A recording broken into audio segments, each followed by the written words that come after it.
အားလုံးပဲမင်္ဂလာပါဆိုတော့ဒီတစ်ခေါက် lesson မှာကြတော့ကျွန်တော်တို့ဒီ color နဲ့ပတ်သက်တဲ့ဟာနည်းနည်းပြောမယ်ပေါ့နော် color နဲ့ပတ်သက်တဲ့ဟာနည်းနည်းပြောမယ်ကျွန်တော်တို့ရဲ့ထည့်ထားတဲ့ video တွေကိုကျွန်တော်တို့ဒီ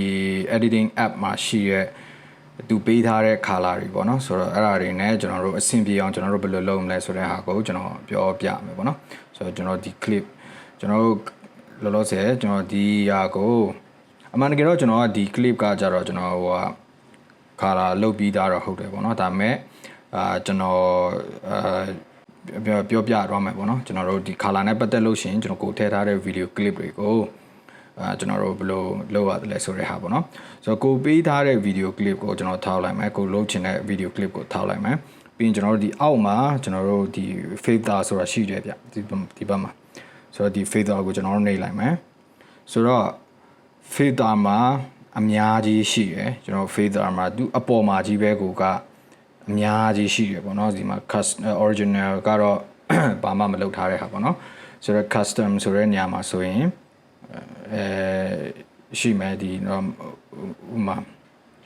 statistics တို့နောက်ပြီးတော့ဒီ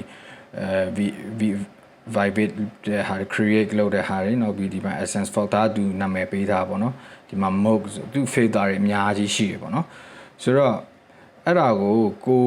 ရွေးပြီးတော့ကိုအဆင်ပြေတယ်လို့ကိုကြိုက်တဲ့ပုံစံကိုကျွန်တော်တို့လုပ်လို့ရတယ်ဆိုတော့ဥပမာကျွန်တော်တခုရွေးကြည့်လိုက်မယ်ပေါ့နော်ကျွန်တော်ဒီ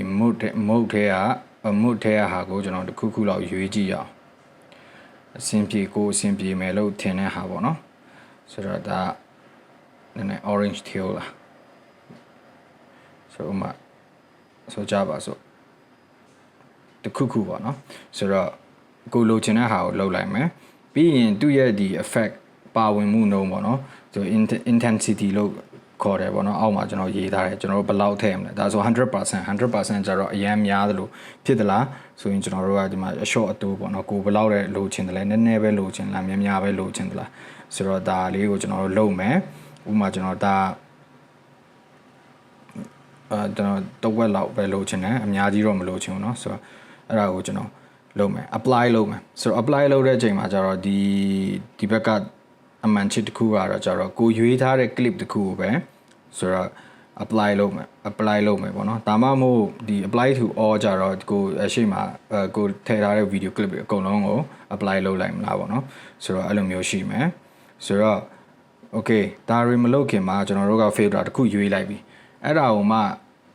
ကျွန်တော်တို့ကဒီဟာကိုနည်းနည်း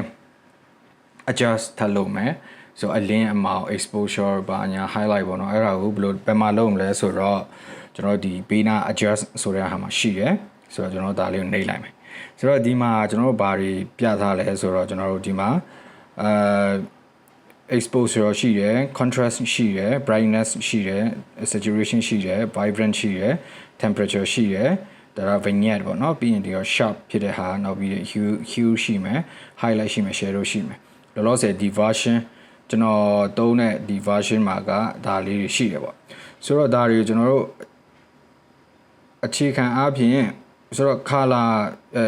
color လုပ်တယ်ဆိုတာကြတော့သူကနည်းနည်းအနုအရန်စိတ်တယ်သူရဲ့တဘာတာတက်ရှိရပေါ့နော်ဆိုတော့ကျွန်တော်ဒီမှာပြောပြနိုင်တာကတော့ကျွန်တော်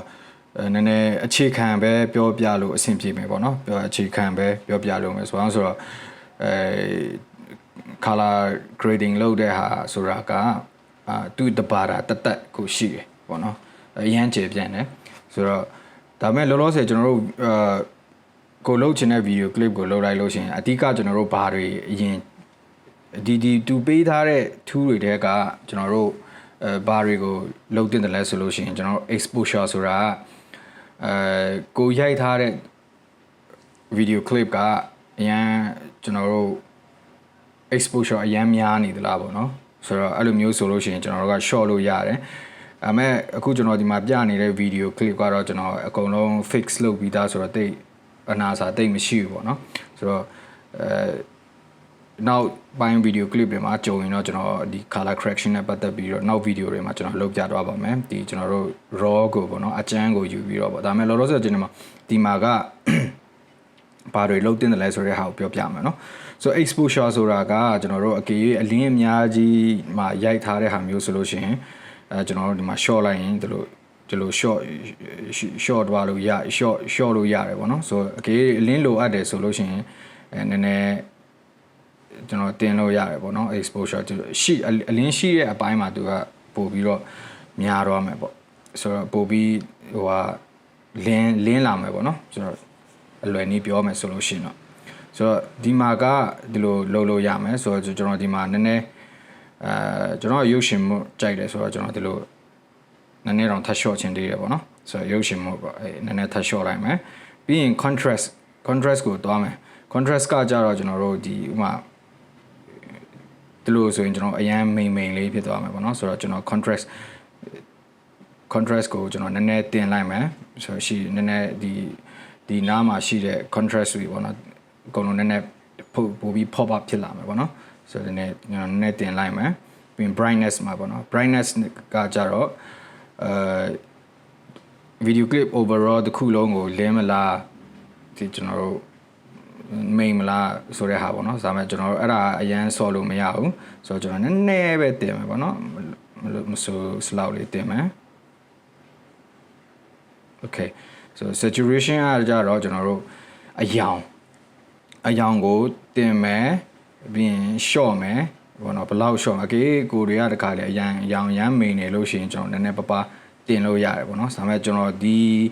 video ဒီ case မှာကြတော့ကျွန်တော်တင်စရာလည်းမလိုလို့ short စရာလည်းမလိုဘူးပေါ့နော်ကျွန်တော် short တာအရင်များတော့ရင်တော့ black and white ပုံစံမျိုးဖြစ်သွားမယ်ပေါ့ဆိုတော့ကျွန်တော်ဒါဘာမှလုပ်စရာမလိုဘူးဆိုတော့ vibrant ကလည်းကျွန်တော် short စရာမလိုဘူးကျွန်တော်ရဲ့ဒီ case မှာပေါ့နော်ဆိုတော့ဒီ temperature ကတော့ကျွန်တော်တို့ cool and warm ပေါ့နော်ဆိုတော့ဒီဘက်ကိုဆိုရင်တော့ warm ဖြစ်သွားမယ်ဒီဘက်ကိုဆို cool ဖြစ်သွားမယ်ပေါ့နော်ဆိုတော့အပြာနဲ့အဝါလို့သတ်မှတ်ထားလို့ရတယ်ပေါ့ orange color နဲ့အပြာနဲ့ပေါ့နော်ဆိုတော့ဒါကလည်းကျွန်တော်တို့အကေ footage မှာကိုရီရိုက်ထားတဲ့ video clip ကအပြာနည်းနည်းလိုလာတာမှမဟုတ်လဲနည်းနည်း cool ဖြစ်တဲ့ဘက်သွားချင်လား warm ဖြစ်တဲ့ဘက်သွားချင်လားဆိုရင်ဆော့လို့ရတယ်ပေါ့နော်ဆိုတော့ကျွန်တော်ကတော့မဆော့တော့ဘူးဆို vignette ကတော့ကျွန်တော်တို့တော်ခစ်စားခဲ့တယ်ပေါ့နော်ဆိုတော့ကျွန်တော်တို့ဘယ်လိုလုပ်ချင်တယ်လဲဒါဒီလိုလုပ်ချင်သလားပေါ့နော်ဒါမဲ့လောလောဆယ်ကျွန်တော်ကမလုပ်ချင်ဘူးဒါကို vignette ဒီဘက်ဆိုရင်တော့ကျွန်တော်အဖြူနဲ့ဟာသွားမယ်ဒီဘက်ကိုဆိုရင်တော့အမဲနဲ့ဟာသွားမယ်ပေါ့နော်ဆိုတော့လွန်ခဲ့တဲ့တစ်နှစ်လောက်တော့ဒီ vignette ကတော့တော်ခက်စားတယ်ပေါ့နော်ဆိုတော့ဒါမဲ့ကျွန်တော်အခုမကြိုက်တော့ဘူးဆိုတော့မလုပ်တော့နော်ဆိုတော့နောက်ပြီးတော့ sharp နဲ့ကကြာ sharp ဖြစ်တဲ့ဟာကြာပါဒီvideo တစ်ခုလုံးကိုကျွန်တော်တို့က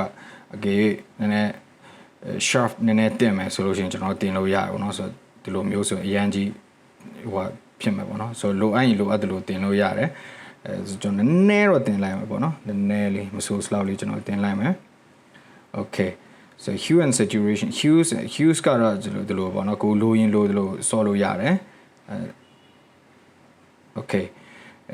နောက်ပြီးတော့ highlight ရကြလဲကျွန်တော်တို့ short မလားတင်မလားဆိုတဲ့ဟာပေါ့နော်ဆိုတော့ကျွန်တော်အခုဒီမှာအကြောင်းနည်းနည်းမလိုဘူးဆို hue ကဝင်နေတယ်ကျွန်တော်0ပဲလိုချင်တယ်ပေါ့နော်မတုံးတော့ဆို shadow လည်းဒီတိုင်းပဲကိုဘယ်လောက်လိုချင်တယ်လဲတခါကျတော့ shadow leap လို့ခေါ် shadow များတဲ့ပုံစံတွေကကျွန်တော်တို့ Instagram filter လို့မျိုးတွေပေါ့နော်ဆိုတော့အဲ့လိုမျိုးတွေရှိတယ်ဆိုတော့ဒါတွေကိုကြိုက်ရင်တော့တုံးပေါ့နော်ဆိုတော့ကျွန်တော်တော့မကြိုက်တော့မတုံးတော့ဆိုတော့ပြီးသွားပြီကျွန်တော်ပထမဆုံးကျွန်တော်ဒီထဲက filter တစ်ခုကိုရွေးလိုက်တယ်ပြီးရင်ကျွန်တော်ဒီ adjust လုပ်လိုက်တယ်ပေါ့နော်ကျွန်တော်လိုချင်တဲ့လောက်လေး adjust လုပ်လိုက်တယ်အဲ့ဒါကိုကျွန်တော်က apply လုပ်မယ်ဆိုတော့ကျွန်တော်ခဏကပြောသလိုပဲဒီ clip တစ်ခုပဲ apply လုပ်မလားဒါမှမဟုတ်ကျွန်တော် apply to all လုပ်မလားဆိုတော့ကျွန်တော်လောလောဆယ်ဒီ video clip ဒီ setting နဲ့ပဲရိုက်ထားတဲ့ဟာတွေရှိတယ်ဆိုလို့ရှိရင်တော့ကျွန်တော်အကုန်လုံး apply to all လုပ်လိုက်မှာပေါ့နော် okay ဆိုတော့အကုန်လုံးဝင်တော့အကုန်လုံးဒီ effect ဝင်တော့ပြီပေါ့နော်ဆိုတော့ okay ကျွန်တော်တို့ color နဲ့ပတ်သက်တာတော့ကျွန်တော်တို့ဒီနေရာမှာဒီ filter ဆိုတဲ့နေရာမှာလုပ်ပါတယ်နောက်ပြီးတော့ခဏကကျွန်တော်တို့ပြောသလိုပေါ့ဒီပထမဆုံးကျွန်တော်တို့ color ကိုတွားတယ်ဆိုလို့ရှိရင်ကျွန်တော်တို့ filter ကိုလိုချင်တဲ့ filter ကိုရွေးလိုက်မယ်ပြီးရင်ကျွန်တော် adjust လေးတွေနည်းနည်းလုပ်မယ်ပေါ့နော်ဆိုတော့ဒီလိုလေးလုပ်လို့ရှိရင်ကျွန်တော်တို့ color ကိုကျွန်တော်တို့လုပ်လို့ရပါတယ်ဆိုတော့ဒါကတော့ကျွန်တော်တို့ဒီ color ထည့်တဲ့lesson ပေါ့နော်ဆိုတော့ color ကိုဘယ်လိုထည့်တယ်လဲဆိုတော့ lesson လေးဖြစ်ပါတယ်